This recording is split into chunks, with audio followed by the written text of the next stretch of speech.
Okay, we're going to go through putting a video on your WordPress blog, and in this case we're going to use the video or the media button off of the Ultimate TinyMCE editor add-on for WordPress. So when you install Ultimate TinyMCE, um, one of the tools that's on there is this Insert Edit Media button. And this is the button we're going to use to actually insert the media. And in our case, the media is going to be coming from CloudFront or S3.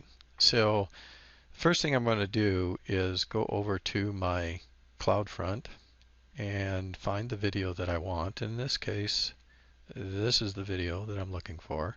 So I'm just going to highlight that and go up here. Oops, here it is, to the web URL and just copy that to clipboard, say close. Then I'm going to go back to my browser. I'm going to click on, after I've got a new page that I'm starting up here, and this is the, I just put a header in there. So I'm going to put the video right here. I'm going to click on the Insert Embed Media. And when it loads, I'm going to change the first setting to be HTML5. Then right here, I'm going to paste the CloudFront URL that I just grabbed off of my Cloudberry. For the dimensions, I'm going to put 820. You can put whatever you want there, but I'm going to put 820 and just hit Tab. And by hitting Tab, it automatically calculates the height based on the proportions of the video. And then I'm going to go over to Advanced. And in Advanced, I'm going to click Controls to make sure that I have my play and pause buttons on it. And here, instead of don't preload, I like to either select preload the video metadata or let the user's browser decide. I don't know that it makes a whole lot of difference between the two of them, but we'll go ahead and say let the user browser decide for this. And that's all we need to do. You can do other things like set a background color. If you're using CSS, you can throw in an ID and a tag name, but we're not going to do that. I'm just going to go ahead and say insert. And when I press insert, it puts the placeholder up here. I'm going to say publish. So I'm publishing that video right now.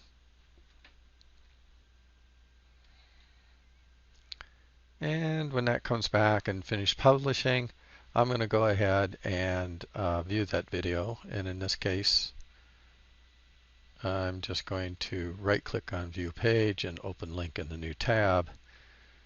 So I can leave the other editing tab open. And as the page opens, you can now see the video inserted on the page.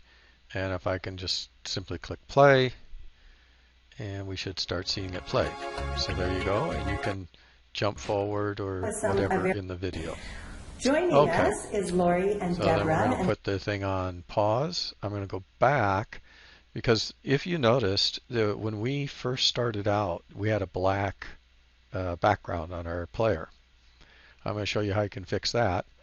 Go back to your video, click on the placeholder here, and then we're going to click the Insert Media button again. But before we do that, I'm just going to go back to CloudFront one more time, and I'm going to grab my poster. And the poster is basically just a frame grab out of the video, or it can be anything. It can be a title. You can create a slide that has a title, chapter title, whatever. It can be any image that you want. So I'm just going to grab this image right here, and again, I'll just go to the web URL, copy it to the clipboard, close that, go back to my page editor, and then I'm going to click on the Insert Edit Media again. Don't click on, let me just bring this up here. If I hover over this, sometimes you'll see a little picture editor over here. That's not what you want to click on. For whatever reason, it's not showing any of that now. But sometimes that'll show up. That's not what you want to click on. What you want to do is highlight this and click on the Insert Video again. And when you do that, it brings up all the previous settings that were in there. In this case now I'm going to go back to Advanced, and under Poster I'm just going to paste that link to the image that I pulled out of CloudFront. So I'm going to insert that, and we're going to say Update.